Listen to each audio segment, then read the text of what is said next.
Hello दोस्तों, कैसे हैं आप सब? बहुत समय पहले विजयनगर नाम के राज्य में एक रामपुर नाम का गांव था।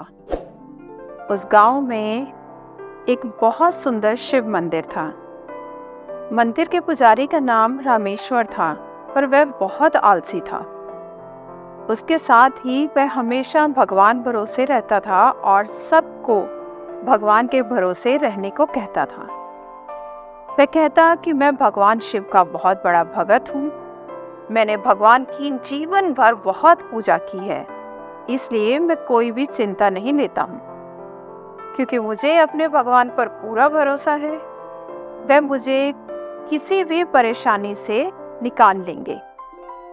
कई लोग उनको इतना भी भगवान भरोसे न रहने को कहते, परंतु वह किसी की भी बात नहीं सुनता।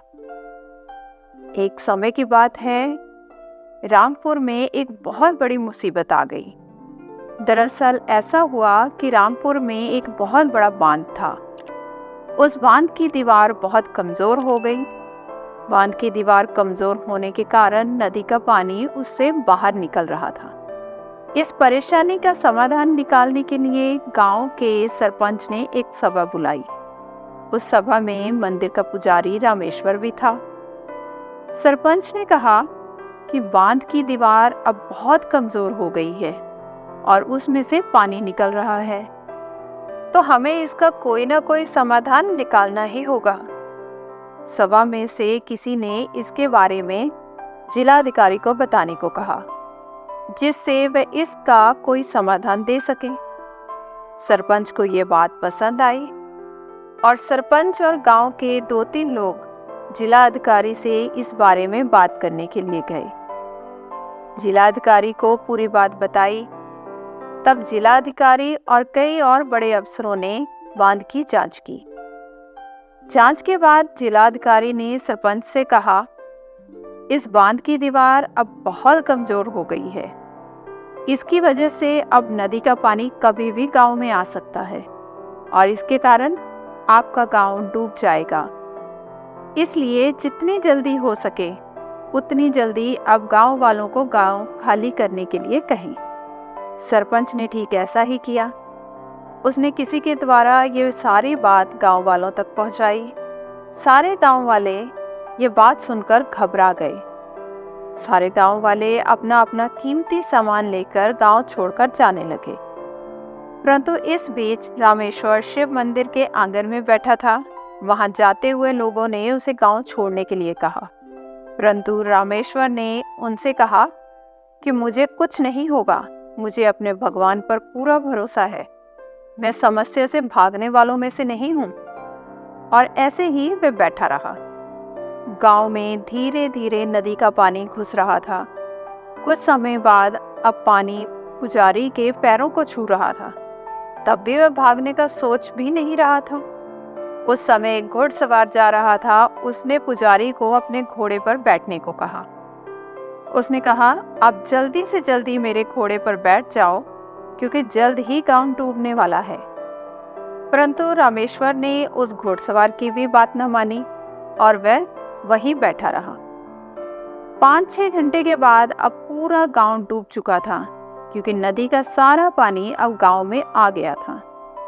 वह पुजारी मंदिर के ध्वज को पकड़े खड़ा रहा। वह बचाने को चिल्ला भी नहीं रहा था। तभी वहां एक हेलीकॉप्टर उसको बचाने के लिए आया। हेलीकॉप्टर में से एक फौजी ने रस्सी उस पुजारी की तरफ फेंकी और कहा, इस रस्सी को पकड़कर ऊपर आ जाओ। परंतु पंडित ने उस फौजी की बात भी ना मानी। उसने कहा, मुझे अपने भगवान पर पूरा भरोसा है कि वह मुझे बचाने जरूर आएंगे। ऐसा कहके वह ध्वज को पकड़े खड़ा रहा। कुछ समय बाद नदी का सारा पानी गांव में फैल गया और इसके साथ ही वह पुजारी भी डूबकर मर गया। वह मरकर भगवान शिव के पास पहुंचा। उसने भगवान शिव से नाराज होकर बड़े गुस्से से बोला, मैंने पूरी जिंदगी आपकी सेवा में लगा दी। मैंने आपके पूरे मन से सेवा की। मैं आपके भरोसे ही आखिर तक उस गांव में खड़ा रहा, फिर भी आप मुझे बचाने के लिए वहां नहीं आए। ऐसा क्यों? भगवान बोले, मैं जानता हूँ कि तुमने मेरी बहुत मन से सेवा की। मैं तुम्हें बचाने के लिए आया था। वह पुजारी चौंक कर बोला, कब? तब भगवान शिव बोले, मैं तुम्हें 3 बार बचाने को आया, पर तुम माने ही नहीं। पहली बार मैं उन लोगों के रूप में, दूसरी बार घुड़सवार के रूप में, और तीसरी और आखिरी बार उस फौजी के रूप में आया था, पर तब भी तुमने अपने आप को बचाना जरूरी न समझा। वह पुजारी बोला कि वह आप नहीं थे, वह तो सामान्य लोग ही थे। तब भगवान ने कहा, मैं किसी को बचाने के लिए नहीं आता, उनको खुद ही अपने आप को बचाना होता है। मैं तो सिर्फ बचाने के लिए जरिया भेजता हूँ। खुद को बचाना ना बचाना ये आपके हाथ में है। अगर मैंने महाभारत में शस्त्र उठाए होते तो मैं चुटकियों में महाभारत को खत्म कर देता, पर फिर भी मैंने अपने शस्त्र नहीं उठाए, इसलिए मैं तुम्हें बचाने नहीं आया, पर बचाने के लिए जरिया भेजा जो तुमने ठुकरा दिया। इसलिए ये तुम्हारी गलती है।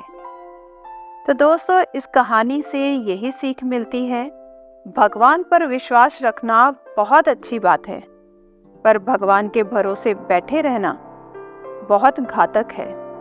जैसे कि आपने इस कहानी में देखा कि वह पुजारी जीवन भर भगवान की सेवा करता रहा, तब भी वह मर गया, क्योंकि समस्या का समाधान और समस्या का सामना इंसान को ही करना पड़ता है। हमें हमेशा ये बात को ध्यान में रखना चाहिए कि भगवान सिर्फ रास्ता दिखा सकते हैं, उस रास्ते पर चलना तो आपको ही पड़ेगा। तो दोस्तों, आशा करती हूँ आज की कहानी आपको अच्छी लगी होगी। धन्यवाद।